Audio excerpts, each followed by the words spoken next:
रहती है वह है स्ट्रेटोस्फीयर। स्ट्रेटोस्फीयर समताप मंडल के निचले हिस्से में पृथ्वी के लगभग 10 से 50 किलोमीटर की ऊंचाई पर स्थित रहती है। ओजोन परत ओजोन परत पृथ्वी से करीब ऊंचाई पर रहती है 20 से 25 किलोमीटर तक। क्लोरोफ्लोरोकार्बन के लिए सत्य नहीं है, यह ग्रीन हाउस प्रभाव में योगदान नहीं देती है। यह गलत कथन है।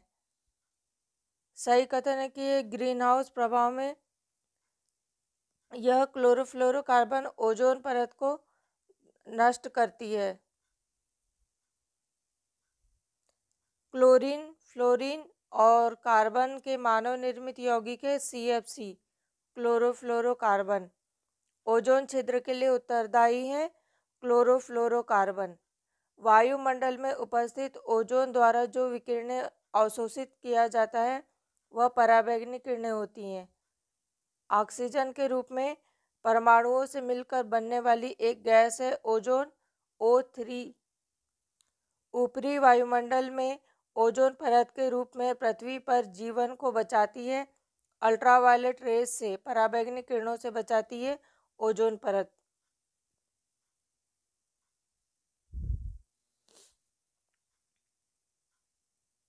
ओजोन परत मानव के लिए उपयोगी है क्योंकि वह सूर्य की अल्ट्रावायलेट किरणों को पृथ्वी पर आने से रोकती है, पृथ्वी पर नहीं आने देती। वायुमंडल में उपस्थित ओजोन परत अवशोषित करती है अल्ट्रावायलेट किरणों को, पराबैंगनी किरणों को। सूर्य से आने वाला हानिकारक पराबैंगनी विकिरण कारण हो सकता है स्किन कैंसर का, त्वचा कैंसर।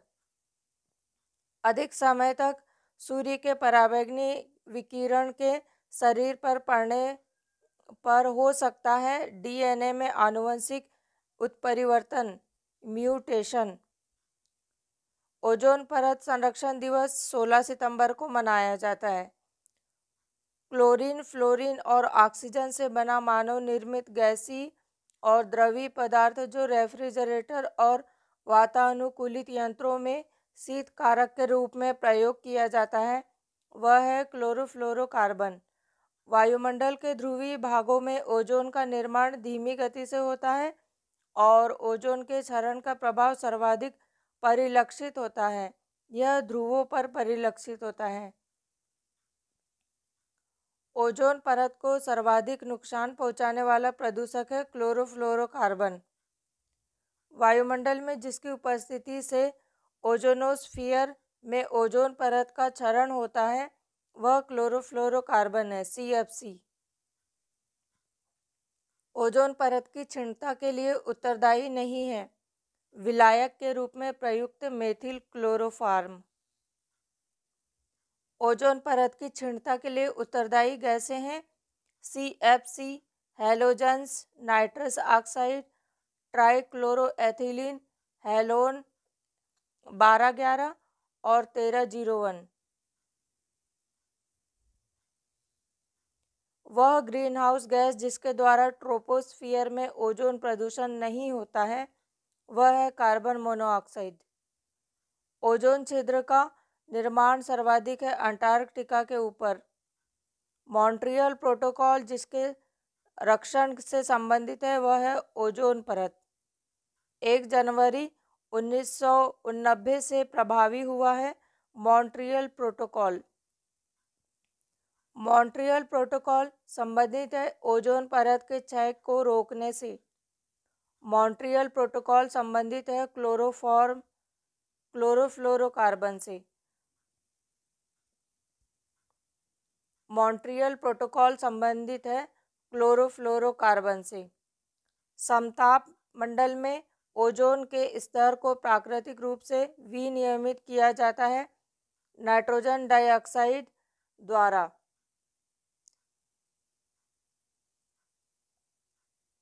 ओजोन परत की मोटाई मौसम के हिसाब से बदलती रहती है। वसंत ऋतु में इसकी मोटाई सबसे ज़्यादा होती है और वर्षा ऋतु में सबसे कम रहती है ओजोन परत की मोटाई। ओजोन परत को डाप्सन इकाई से मापा जाता है 0 डिग्री सेंटीग्रेड तथा 1 दाब पर शुद्ध ओजोन की 0.01 मिमी की मोटाई के बराबर होती है 1 Dobson unit.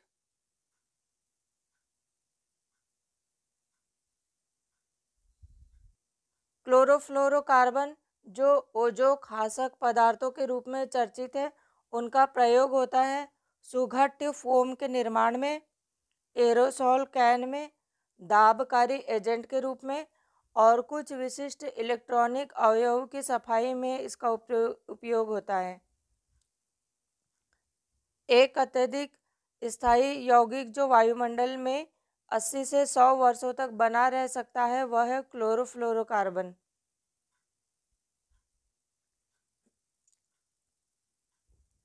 Chlorofluorocarbon, halons, carbon tetrachloride तीनों ही पदार्थ हैं ओजोन रिक्तिकारक। क्लोरोफ्लोरोकार्बन, हेलोन्स और कार्बन टेट्राक्लोराइड तीनों ही पदार्थ हैं ओजोन रिक्तिकारक हैं। CFC, हेलोन्स और अन्य ओजोन रिक्तिकारक रसायनों जैसे कार्बन टेट्राक्लोराइड के उत्पाद पर रोक लगाई गई है मॉन्ट्रियल प्रोटोकॉल के अनुसार। अंटार्कटिक क्षेत्र में ओजोन छिद्र का बनना चिंता का विषय है। इस छिद्र के बनने का संभावित कारण है विशिष्ट ध्रुवीय वाताग्र और समतापीय मंडल बादलों की उपस्थिति और क्लोरोफ्लोरोकार्बनों का अंतर्वाह। ऐसे माध्यम जहां क्लोरीन यौगिक ओजोन परत का विनाश करने वाले क्लोरीन कणों में परिवर्तित हो जाते हैं वह है ध्रुवीय समताप मंडलीय बादल। फ्रिजों में जो गैस भरी जाती है वह है मैफ्रॉन। प्रशीतक के रूप में बड़े संयंत्रों में प्रयुक्त होती है अमोनिया। सर्वप्रथम 1985 में टोटल ओजोन मैपिंग स्पेक्ट्रोमीटर की मदद से अंटार्कटिका के ऊपर ओजोन छिद्र का पता लगाया था ब्रिटिश दल ने। तिब्बत पठार के ऊपर 2005 में ओजोन आभा मंडल ओजोन हैलो का पता लगाया था GW केंट मूर ने।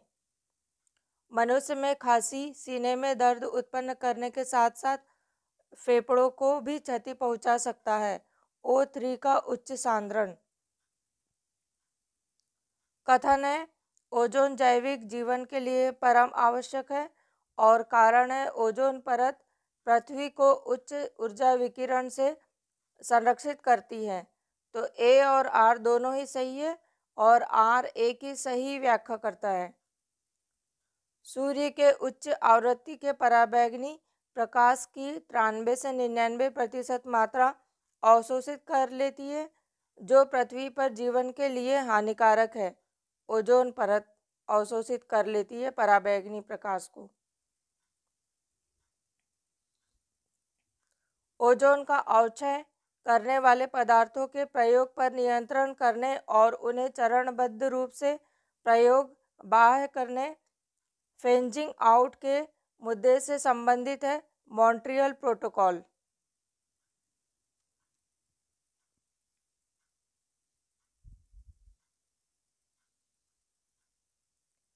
वन एवं वन्य जीव।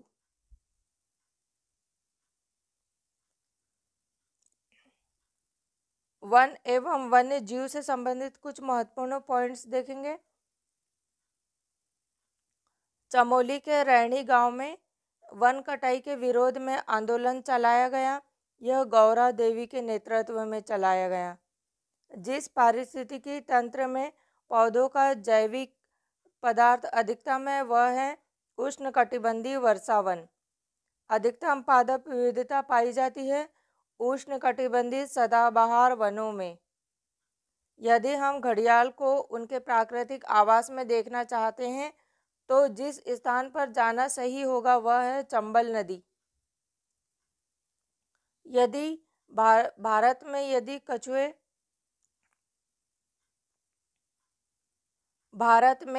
यदि कछुए की एक जाति को वन्यजीव संरक्षण अधिनियम 1972 की अनुसूची 1 के अंतर्गत संरक्षित घोषित किया गया हो, तो इसका हितार्थ है कि इसे संरक्षण का वही स्तर प्राप्त होगा जैसा कि बाघ को।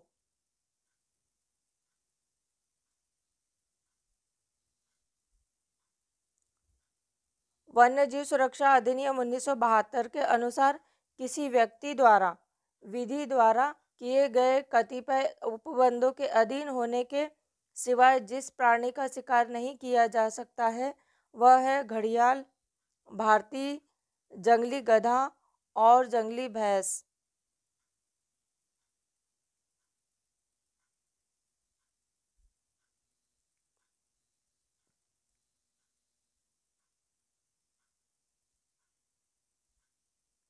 जलवायु के प्रमुख घटक जो झारखंड राज्य के वन के क्षेत्र की जलवायु को प्रभावित कर रहे हैं वह है जंगल की आग। झारखंड राज्य में जंगलों को सुरक्षित वन के रूप में वर्गीकृत करने का उद्देश्य है बिना अनुमति सभी गतिविधियों पर प्रतिबंध। भारत का वह राज्य जहां सर्वप्रथम मुख्यमंत्री जन वन योजना का प्रारंभ किया गया था। जन वन योजना प्रारंभ हुई थी झारखंड में। सदाबहार वन पाए जाते हैं पश्चिमी घाट में। उत्तर पूर्व भारत और अंडमान निकोबार द्वीप समूह के 200 सेंटीमीटर से अधिक औसत वार्षिक वर्षा वाले क्षेत्रों में पाया जाता है उष्णकटिबंधीय सदाबहार वनों का विस्तार। विषुवतीय वनों की अद्वितीय विशेषताएं हैं ऊंचे घने वृक्षों की विद्यमानता जिनके किरीट निरंतर वितान बनाते हैं और बहुत सी जातियों का सह अस्तित्व हो और अधिपादपों की असंख्य किस्मों की विद्यमानता हो।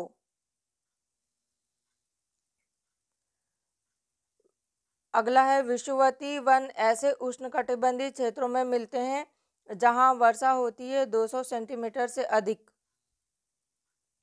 विश्व भर की लगभग 80% जैव विविधता पाई जाती है विषुवतीय वनों में पाई जाती है।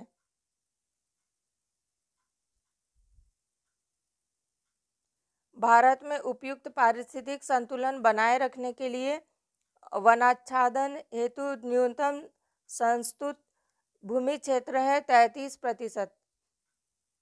राष्ट्रीय वन नीति में भारत के कुल भौगोलिक क्षेत्र के जितने प्रतिशत पर वन रखने का लक्ष्य है वह है 1/3। राष्ट्रीय वन नीति 1952 के अनुसार जो वन का संवर्ग नहीं है वह है राष्ट्रीय उद्यान। वनों को वर्गीकृत किया गया है संरक्षित वन में, राष्ट्रीय वन में और ग्राम वन में और वृक्ष भूमि में। राष्ट्रीय वन नीति 1952 के अनुसार वर्गीकृत किया गया। देहरादून स्थित भारतीय वन संरक्षण देहरादून स्थित भारतीय वन सर्वेक्षण विभाग उपग्रह चित्रण के माध्यम से वन स्थिति रिपोर्ट जारी की जाती है। यह प्रत्येक 2 वर्ष में जारी की जाती है। भारत में निर्वनीकरण का प्रभाव नहीं है नगरीकरण जो एक बार उपयोग होने के बाद पुनः उपयोग में लाए जा सकते हैं नवीकरणीय संसाधन कहलाते हैं। वनों से पर्यावरण की गुणवत्ता बढ़ती है क्योंकि वन पर्यावरण से कार्बन डाइऑक्साइड का अवशोषण कर ऑक्सीजन मुक्त करते हैं। विकास के चरण के आधार पर प्राकृतिक संसाधन को निम्न समूहों में विभाजित किया जा सकता है संभाव्य संसाधन, वास्तविक संसाधन, आरक्षित संसाधन और स्टॉक संसाधन।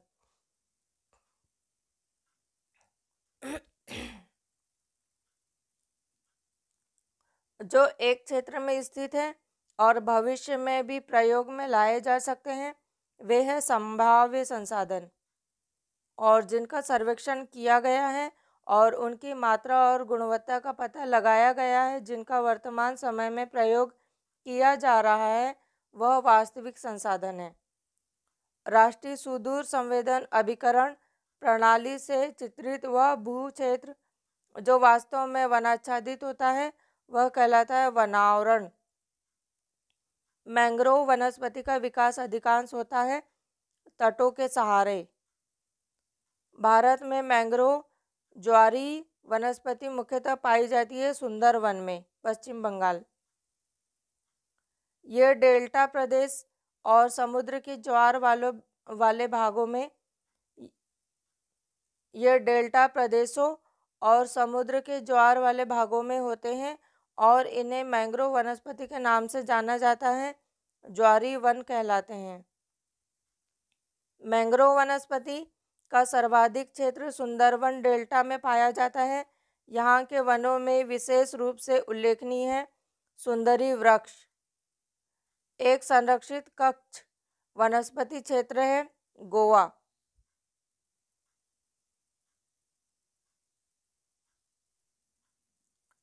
भारत में मैंग्रोव वन सदापर्णी वन और पर्णपाती वनों का संयोजन है। ये अंडमान निकोबार में है, अंडमान निकोबार द्वीप समूह में। नागालैंड के पर्वत क्रमशः बंजर होते जा रहे हैं। उनका मुख्य कारण है झूम खेती। वह राज्य जिसके द्वारा अपना वन अपना धन योजना प्रारंभ की गई वह हिमाचल प्रदेश। भारत में वन्यजीव संरक्षण अधिनियम लागू किया गया था वर्ष 1972 में। वन्य जीवों की तस्करी, अवैध शिकार से रक्षा और संरक्षण के लिए भारत सरकार द्वारा पारित किया गया था वन्य जीव संरक्षण अधिनियम 1972। भारत में वन संरक्षण अधिनियम कब पारित किया गया था? 1980 में। भारत में वन संरक्षण अधिनियम 1980 लागू होने की तिथि है 25 अक्टूबर 1980। भारतीय वन्यजीव संस्थान और वन अनुसंधान संस्थान दोनों देहरादून में स्थित है। अनुसंधान संस्थान की स्थापना उत्तराखंड के देहरादून जिले में की गई थी और यह 1906 में की गई। पर्यावरण से संबंधित है विज्ञान और पर्यावरण केंद्र, भारतीय वनस्पति सर्वेक्षण संस्थान और भारतीय वन्यजीव संस्थान। विज्ञान और प्रौद्योगिकी विभाग के अधीन राष्ट्रीय सर्वेक्षण और मानचित्र के लिए भारत सरकार का एक प्राचीनतम विभाग है भारतीय सर्वेक्षण विभाग। JRB अल्फ्रेड की पुस्तक फॉनल डाइवर्सिटी इन इंडिया के अनुसार विश्व के कुल जंतु प्रजातियां एनिमल स्पीसीज की संख्या का भारत में पाया जाता है 7.28%। भारत की सबसे बड़ी मछली है व्हेल शार्क। यह भारत की ही नहीं पूरे विश्व की सबसे बड़ी मछली और यह 50 फुट तक लंबी हो सकती है। व्हेल शार्क हो सकती है। वर्ल्ड वाइल्ड लाइफ फंड का प्रतीक जानवर है जॉइंट पांडा। इसका वैज्ञानिक नाम है आइलुरोपोडा मैलिनो। इसका वैज्ञानिक नाम है आइलुरोपोडा मेलानोलेउका। इसका निवास स्थान शीतोष्ण चौड़ी पत्ती वाले और मिश्रित वनों में मिलता है। जॉइंट पांडा।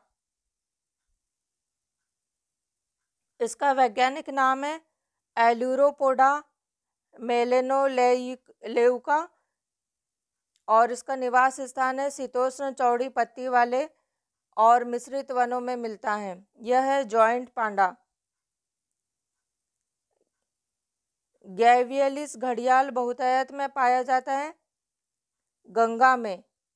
घड़ियाल एक प्रजाति है मगरमच्छ कुल की। भारत में पाए जाने वाला मगरमच्छ और हाथी है संकटापन्न जातियों में सम्मिलित है। चिपको आंदोलन मूल रूप से विरुद्ध था, वन कटाई के विरुद्ध था। चिपको आंदोलन का नेता सुंदरलाल बहुगुणा को माना जाता है। देश भर में वनों के विनाश के विरुद्ध हुई संगठित प्रतिरोध को चिपको आंदोलन का नाम दिया गया था वर्ष 1970 के दशक में। चिपको आंदोलन के प्रणेता हैं चंडी प्रसाद भट्ट। भारत में वन्य जीव सप्ताह मनाया जाता है 2 से 8 अक्टूबर के मध्य। विश्व संयुक्त राष्ट्र महासभा के 68वें वार्षिक सत्र के दौरान प्रतिवर्ष विश्व वन्य जीव दिवस वर्ल्ड वाइल्ड लाइफ डे के रूप में मनाने का निर्णय लिया गया। 3 मार्च को पग मार्क तकनीकी का प्रयोग किया जाता है। विभिन्न वन्य जंतुओं की संख्या के आकलन के लिए किया जाता है।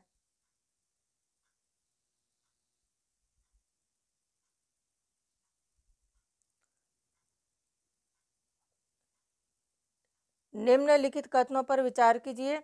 कथन है, भारत में वन क्षेत्र का ह्रास भारत के जननांकी संक्रमण से प्रत्यक्ष संबंधित रहा है और कारण है वन क्षेत्र एवं जनसंख्या वृद्धि में प्रायः नकारात्मक संबंध होता है।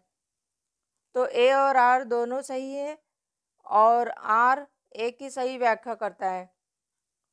अगला है, वन ह्रास का मुख्य कारण है औद्योगिक विकास। राजीव गांधी वन्य जीव संरक्षण पुरस्कार यह दिया जाता है पर्यावरण के क्षेत्र में शैक्षिक और शोध संस्थाओं को, वन और वन्य जीव अधिकारियों को और वन्य जीव संरक्षकों को यह पुरस्कार दिया जाता है। National bureau of plant genetic resources यह दिल्ली में स्थित है। पेड़ पौधों और जंतुओं की सर्वाधिक विशेषता है उष्णकटिबंधीय आर्द्र वन की। भारत में वन प्रारूप जिसमें सागौन टीक एक प्रभावी वृक्ष स्पीसीज है। उष्णकटिबंधीय आर्द्र पर्णपाती वन। उष्णकटिबंधीय आर्द्र पर्णपाती वन ऐसे क्षेत्र में पाए जाते हैं जहां वर्षा 100 सेंटीमीटर से 200 सेंटीमीटर के मध्य होती है। बांस, शीशम, चंदन इत्यादि अन्य व्यावसायिक रूप से महत्वपूर्ण वृक्ष प्रजातियां पाई जाती है जो उष्णकटिबंधीय आर्द्र पर्णपाती वन में है।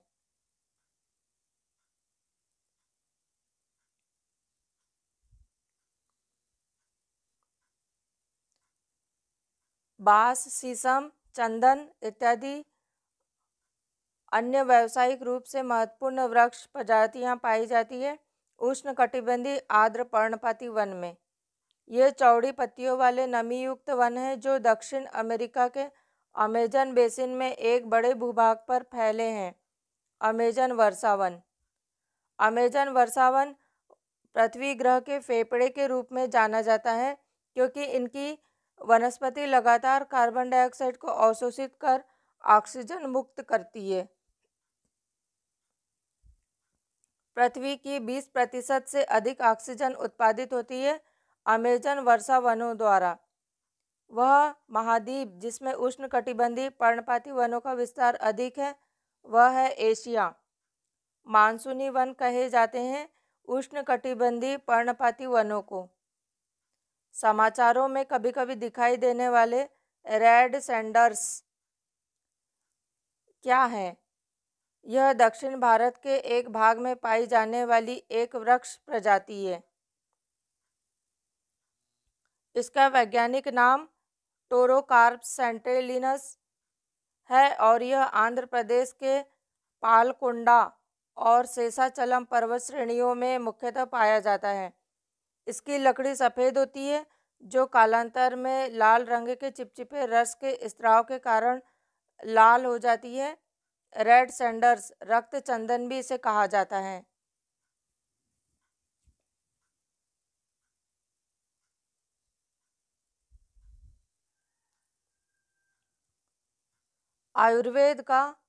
आयुर्वेद व सिद्ध दवाइयों को बनाने में, पूजा सामग्री में और पारंपरिक खिलौनों में इसका उपयोग किया जाता है। रेड सैंडर्स का लाल चंदन का उपयोग किया जाता है। राष्ट्रीय वन नीति के मुख्य उद्देश्य हैं सामाजिक वानिकी को प्रोत्साहन देना, देश की कुल भूमि का 1/3 वनाच्छादित करना, मरुस्थलीकरण को रोकने के लिए संयुक्त राष्ट्र अभिसमय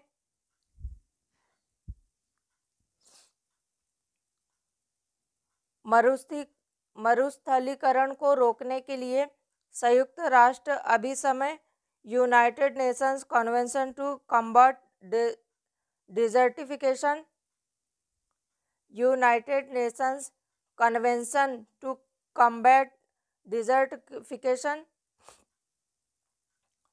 इसका महत्व है, इसका उद्देश्य नव प्रवर्तनकारी राष्ट्रीय कार्यक्रमों एवं समर्थक अंतर्राष्ट्रीय भागीदारियों के माध्यम से प्रभावकारी कार्रवाई को प्रोत्साहित करना और यह मरुस्थलीकरण को रोकने में स्थानीय लोगों की भागीदारी को प्रोत्साहित करने हेतु ऊर्ध्वगामी उपागम के लिए प्रतिबद्ध है।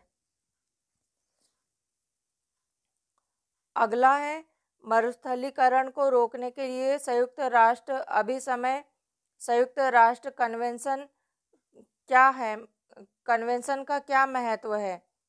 तो इसका महत्व है कि इसका उद्देश्य नव प्रवर्तनकारी राष्ट्रीय कार्यक्रमों और समर्थक अंतर्राष्ट्रीय भागीदारियों के माध्यम से प्रभावकारी कार्रवाई को प्रोत्साहित करना और यह मरुस्थलीकरण को रोकने में स्थायी लोगों की भागीदारी को प्रोत्साहित करने हेतु ऊर्ध्वगामी उपागम बॉटम अप अप्रोच के लिए प्रतिबद्ध है।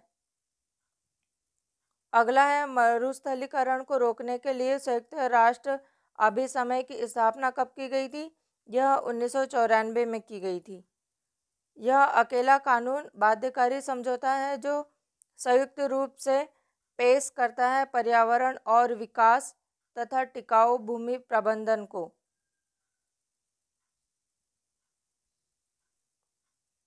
भारत में जो नगर वृक्षारोपण में विशिष्टता रखता है वह है वालपराई। वालपराई नगर कोयम्बटूर जिले में स्थित है। चीन, भारत, इंडोनेशिया और जापान में से जिसके भौगोलिक क्षेत्र का उच्चतम प्रतिशत वनाच्छादित है वह है जापान। कुल भौगोलिक क्षेत्र के 70% भाग पर वन बनाए रखने का संवैधानिक प्रावधान है भूटान का। एल्युमिनियम को इसके पर्यावरणीय हितैषी स्वरूप और नवीकरणीय योग्य होने के कारण कहा जाता है हरी धातु।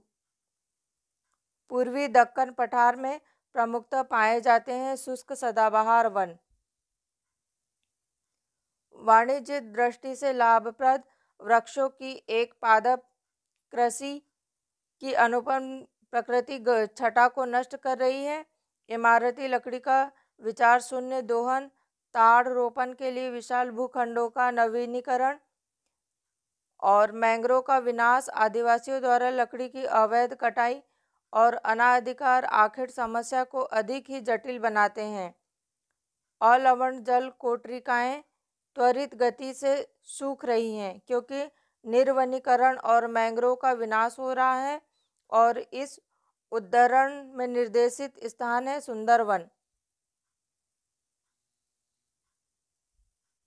वर्ष 2004 की सुनामी ने लोगों को यह महसूस करा दिया कि गरान मैंग्रोव तटीय आपदाओं के विरुद्ध विश्वसनीय सुरक्षा बाड़े का कार्य कर सकते हैं। गरान सुरक्षा बाड़े के रूप में जिस प्रकार कार्य करते हैं वह है, गरान के वृक्ष अपनी सघन जड़ों के कारण तूफान और ज्वार भाटे से नहीं उखड़ते। अगला तथ्य है, कथन है उड़ीसा तट भारत में सर्वाधिक चक्रवात प्रवण क्षेत्र है और कारण है महानदी डेल्टा क्षेत्र में भारी मात्रा में मैंग्रोव का निर्वनीकरण हुआ है। दोनों सही है और सही व्याख्या आर सही व्याख्या करता है एक ही। अगला है, चक्रवात अवरोधक के रूप में कार्य करते हैं मैंग्रोव वन। उड़ीसा के केंद्रपाड़ा जिले में ब्रह्माणी, वैतरणी और महानदी डेल्टा क्षेत्र में स्थित है भितरकनिका गरान। यह मैंग्रोव वनों के लिए प्रसिद्ध है और यह एक रामसर स्थल वर्ष 2002 में घोषित किया गया भितरकनिका गैरान। सही कथन है, टेक्सास वृक्ष हिमालय में प्राकृतिक रूप से पाया जाता है और टेक्सास वृक्ष रेड डाटा बुक में सूचीबद्ध है। टेक्सास वृक्ष में टेक्सोल नामक औषध प्राप्त की जाती है जो पार्किंसन रोग के विरुद्ध प्रभावी होती है। यह सभी सही कथन है। अगला सही कथन है विश्व वन्य जीवन कोष की स्थापना 1961 में हुई थी। जुलाई 2000 में उड़ीसा के नंदनवन अभयारण्य में 13 शेरों की मृत्यु का कारण ट्राइफनोसोमिएसिस रोग रहा। भारत का सबसे बड़ा जीवनशाला कोलकाता में अवस्थित है। यूकेलिप्टस वृक्ष को कहा जाता है पारिस्थितिक आतंकवादी। ये उष्णकटिबंधीय जलवायु क्षेत्रों में पाए जाते हैं और ये मुख्यतः मध्य और दक्षिण अमेरिका के सदाबहार वनों में पाए जाते हैं। स्पाइडर वानर भारतीय प्राणी जात जो संकटापन्न है। घड़ियाल, चर्मपीट कूर्म, लेदर बैक टर्टल, अनूप मृग भारत में प्राकृतिक रूप से पाए जाते हैं। तारा कछुआ, मॉनिटर छिपकली और वामन सुअर। भारत में पाई जाने वाली नस्ल खाराई ऊँट के बारे में अनूठा क्या है? यह समुद्र जल में 3 किलोमीटर तक तैरने में सक्षम है। यह मैंग्रोव की चराई पर जीता है। यह ऊँट कच्छ गुजरात में पाए जाते हैं। खराई ऊँट इन ऊँटों को संकटग्रस्त प्रजाति घोषित किया गया। खराई ऊँट को किया गया संकटग्रस्त प्रजाति के रूप में।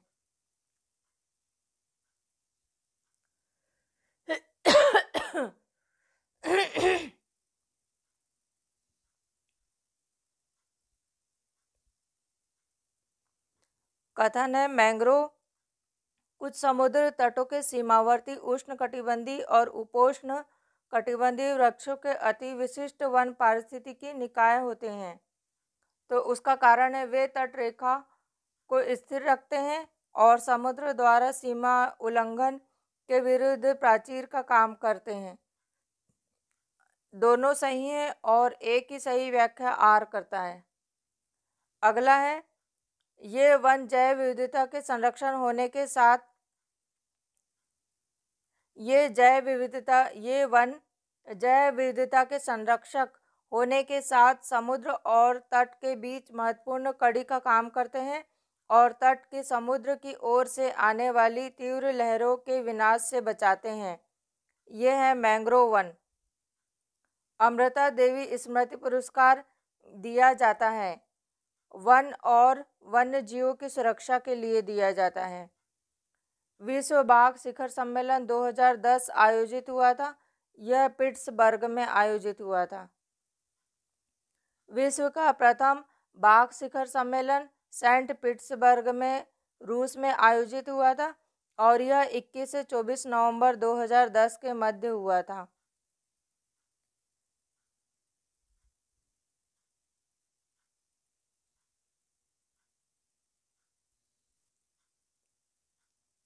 नेपाल और भारत में वन जीवन संरक्षण प्रयासों के रूप में SAVE नामक एक नया संगठन प्रारंभ किया गया। सेव का उद्देश्य संरक्षण करना है। टाइगर का संरक्षण। टाइगर के खाल का प्रयोग आसन लगाने और सौंदर्यीकरण के लिए किया जाता है तिब्बती बौद्धों द्वारा। यदि आप हिमालय से होकर यात्रा करते हैं तो आपको वहां जिन पादपों को प्राकृतिक रूप से उगते हुए देखने की संभावना है वह है बाज और बुरुंश। चीड़ इन वनों का मुख्य वृक्ष है, परंतु अधिक आर्द्रता वाले भागों में बाज या ओक जैसी चीड़ी पत्ती वाले वृक्ष देखे जाते हैं। उपोष्ण कटिबंध वन में प्रत्येक वर्ष कतिपय विशिष्ट समुदाय जनजाति पारिस्थितिक रूप से महत्वपूर्ण मास भर चलने वाले अभियान त्योहार के दौरान फलदार वृक्षों की पौधों का रोपण करते हैं। वे जनजातीय गोंड और कोरकू।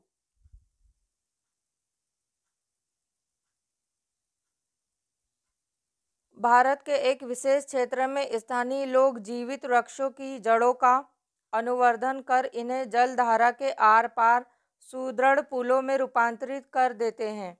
जैसे जैसे समय गुजरता है ये पुल और अधिक मजबूत होते जाते हैं और ये अनोखे जीवित जड़ पुल पाए जाते हैं मेघालय में।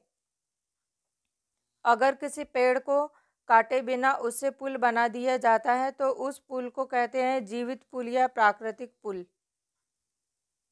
भारतीय पशु कल्याण बोर्ड देश में पशुओं के कल्याण को बढ़ावा देने और पशु कल्याण कानूनों पर एक सांविधिक सलाहकारी निकाय स्थापित किया जाता है। राष्ट्रीय बाघ संरक्षण प्राधिकरण एक सांविधिक निकाय है, पर्यावरण, वन एवं जलवायु परिवर्तन मंत्रालय के अंतर्गत। भारत की पहली राष्ट्रीय वन नीति प्रकाशित की गई थी 1894 में। स्वतंत्र भारत की पहली राष्ट्रीय वन नीति तैयार हुई थी 1952 में।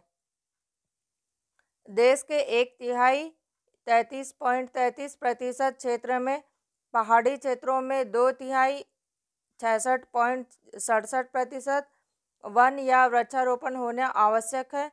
वन नीति 1988 के अनुसार जिनका वृक्ष क्षेत्र घनत्व 70% से अधिक है वह है अति सघन वन। जिसका वृक्ष क्षेत्र घनत्व 40 से 70% के बीच है वह है मध्यम सघन वन। और जिनका वृक्ष क्षेत्र घनत्व 10 से 40% है वह खुले वन। 10% से कम वृक्ष क्षेत्र घनत्व वाली निम्न स्तरीय वन भूमि को वनावरण में शामिल किया जाता है, वनावरण में शामिल नहीं किया जाता है। इन्हें कहते हैं झाड़ी, श्रब की श्रेणी में आते हैं।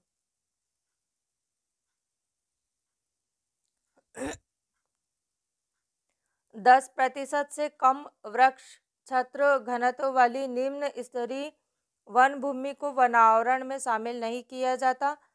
इन्हें कहते हैं झाड़ी की श्रेणी में आते हैं।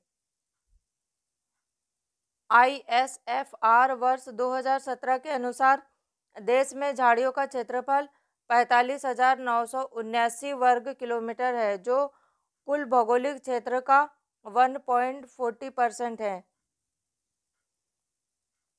ISFR वर्ष 2017 के अनुसार देश में कुल वनावरण और वृक्षावरण देश के कुल भौगोलिक क्षेत्र का 24.40% है।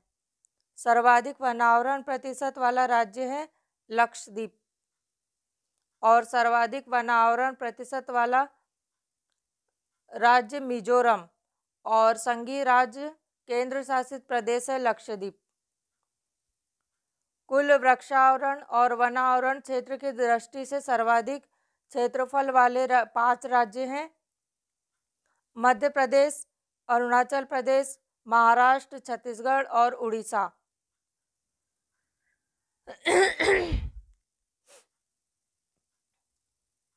इसी दृष्टि से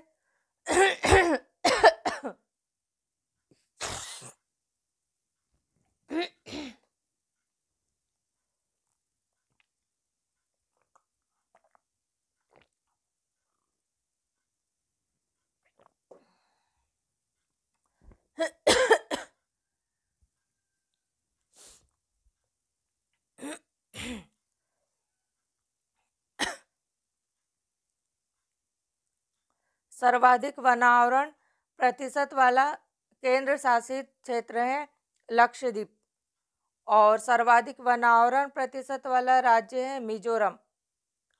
कुल वृक्षावरण और वनावरण क्षेत्र की दृष्टि से सर्वाधिक क्षेत्रफल वाले 5 राज्य हैं मध्य प्रदेश, अरुणाचल प्रदेश, महाराष्ट्र, छत्तीसगढ़ और उड़ीसा। इसी दृष्टि से भौगोलिक क्षेत्र में सर्वाधिक प्रतिशत वाले 4 राज्य संघीय राज्य या केंद्र शासित प्रदेश सभी हैं लक्षद्वीप, मिजोरम, अंडमान निकोबार और अरुणाचल प्रदेश। भौगोलिक क्षेत्र के सर्वाधिक प्रतिशत वाले। इसी दृष्टि से भौगोलिक क्षेत्र में सर्वाधिक प्रतिशत वाले राज्य या केंद्र शासित प्रदेश है लक्षद्वीप, मिजोरम, अंडमान निकोबार और अरुणाचल प्रदेश। ISFR वर्ष 2017 के अनुसार क्षेत्रफल की दृष्टि से सर्वाधिक वन आवरण वाले 5 राज्य हैं: मध्य प्रदेश, अरुणाचल प्रदेश, छत्तीसगढ़, उड़ीसा और महाराष्ट्र। क्षेत्रफल की दृष्टि से सर्वाधिक वन आवरण वाले 5 संघीय क्षेत्र हैं: अंडमान निकोबार, दादर व नगर हवेली, दिल्ली और पांडिचेरी और लक्षद्वीप।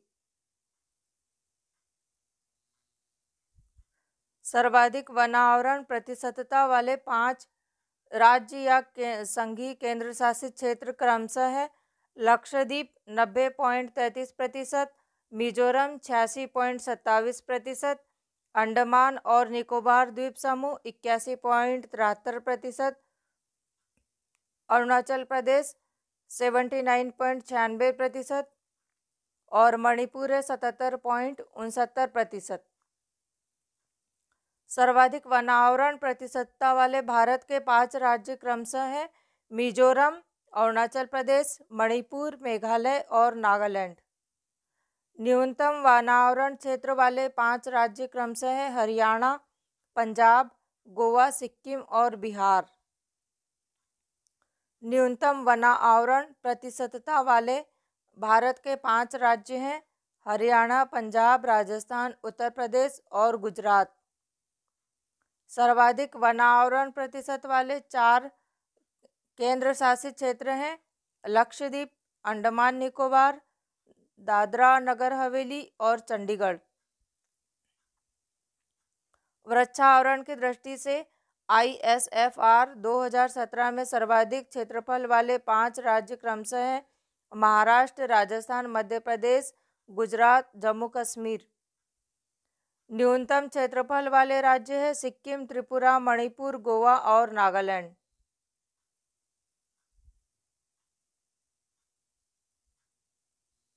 भौगोलिक क्षेत्र के प्रतिशत के रूप में सर्वाधिक वृक्षावरण वाले 5 राज्य हैं: गोवा, केरल, गुजरात, झारखंड और तमिलनाडु। संघीय क्षेत्रों में सर्वाधिक वृक्षावरण प्रतिशत क्रमशः दमन द्वीप, चंडीगढ़ और दिल्ली लक्षद्वीप। कुल वृक्षावरण और वनावरण क्षेत्र की दृष्टि से सर्वाधिक क्षेत्रफल वाले 5 राज्य हैं: मध्य प्रदेश, अरुणाचल प्रदेश, महाराष्ट्र, छत्तीसगढ़ और उड़ीसा। भौगोलिक क्षेत्र के सर्वाधिक प्रतिशत वाले 4 राज्य या केंद्र शासित क्षेत्र हैं: लक्षद्वीप 97%, मिजोरम 88.49%, अंडमान और निकोबार 82.15% और अरुणाचल प्रदेश 80.92%। ISFR 2017 के अनुसार देश के पहाड़ी जिलों में कुल वन आवरण 2,83,462 वर्ग किलोमीटर 2,83,462 वर्ग किलोमीटर है, जो कि इन जिलों के भौगोलिक क्षेत्रफल का 40.22% है। ISFR 2017 के अनुसार देश के 14 भू आकृति क्षेत्रों में क्षेत्रफल की दृष्टि से सर्वाधिक वृक्षावरण ISFR 2017 के अनुसार देश के 14 भू आकृति क्षेत्रों में क्षेत्रफल की दृष्टि से सर्वाधिक वृक्षावरण मध्य उच्च भूमियों का है। लवण सहिष्णुता वनस्पति समुदाय जो विश्व के ऐसे उष्णकटिबंधीय और उपोष्णकटिबंधीय अंतर्ज्वारीय क्षेत्रों में पाए जाते हैं जहां वृक्षा का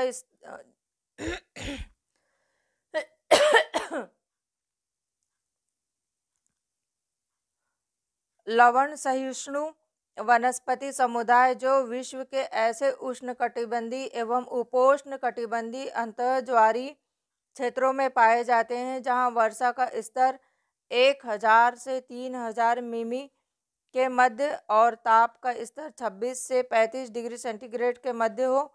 मैंग्रोव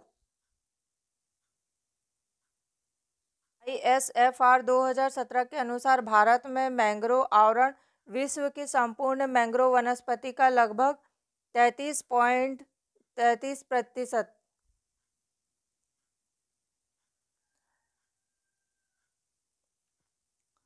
ISFR 2017 के अनुसार भारत में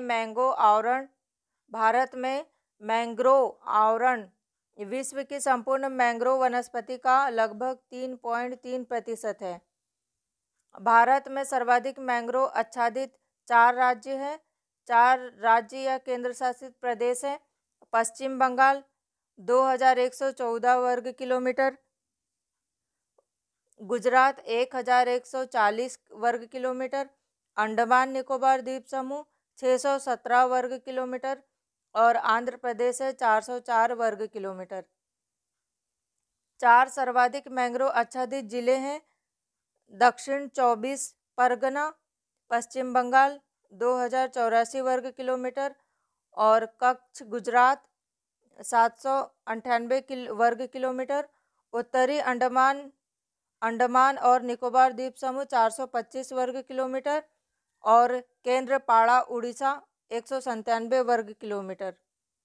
विश्व में मैंग्रोव का सर्वाधिक क्षेत्र है एशिया में।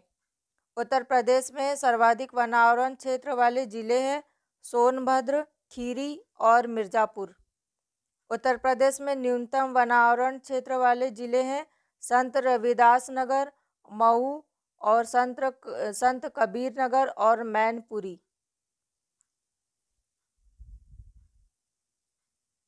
उत्तर प्रदेश में सर्वाधिक वनावरण प्रतिशत वाले जिले हैं सोनभद्र, चंदौली और पीलीभीत। उत्तर प्रदेश में न्यूनतम वनावरण प्रतिशत वाले जिले हैं संत रविदास नगर, मैनपुरी और देवरिया। उत्तर प्रदेश में कुल वनावरण 14,679 वर्ग किलोमीटर है, जो राज्य के कुल भौगोलिक क्षेत्र का 6.09% है। उत्तर प्रदेश में कुल वृक्षावरण 7,442 वर्ग किलोमीटर है, जो राज्य के कुल भौगोलिक क्षेत्र का 3.09% है। राज्य में कुल वनावरण और वृक्षावरण 22,121 वर्ग किलोमीटर है, जो कि राज्य के कुल भौगोलिक क्षेत्र का 9.18% है। वन क्षेत्र के संदर्भ में शीर्ष 3 देश रूसी संघ, ब्राजील और कनाडा। सर्वाधिक मैंग्रोव आच्छादित राज्य पश्चिम बंगाल। वैश्विक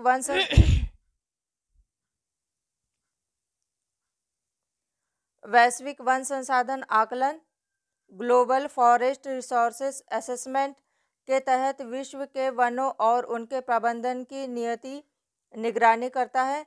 संयुक्त राष्ट्र का खाद्य और कृषि संगठन फाओ, जिसका मुख्यालय है इटली रोम में,